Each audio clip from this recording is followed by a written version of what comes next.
السلام علیکم۔ عیسائی اور مسلم کی خواہش۔ ایک دفعہ ایک عیسائی اور ایک مسلمان دونوں بستر مرگ پر تھے۔ بیماری کی حالت میں عیسائی کے دل میں یہ خواہش پیدا ہوئی کہ مجھے مچھلی کا گوشت مل جائے۔ اللہ تعالیٰ نے فرشتے کو حکم دیا کہ جاؤ اور اس عیسائی کے گھر کی تالاب میں ایک مچھلی ڈال آؤ تاکہ اس کی خواہش پوری ہو جائے۔ دوسری طرف مسلمان کے دل میں خواہش ابھری کہ زندگی کے اس آخری حصہ میں مجھے زیتون کا تیل مل جائے۔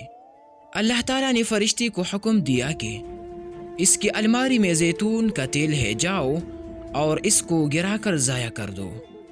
اللہ تعالیٰ کا حکم ہے کہ عیسائی کی خواہش پوری کرو اور مسلمان کا زیتون کا تیل گرا دو۔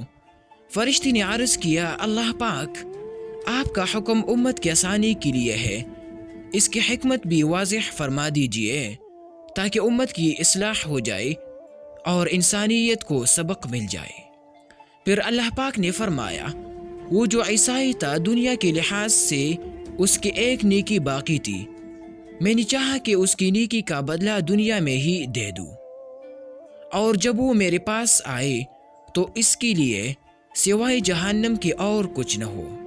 اور جہاں تک اس مسلمان کا تعلق ہے تو اس کی ایک کوتاہی اس کے دامن پر رہ گئی ہے، اور میں چاہتا ہوں کہ اس کی خواہش ٹوٹے اور وہ اس پر صبر کرے، اور میں اس کی اس کوتاہی کو دور کر دوں تاکہ جب وہ میرے پاس آئے تو اس کے لیے میرے پاس سوائے جنت کے اور کچھ نہ ہو۔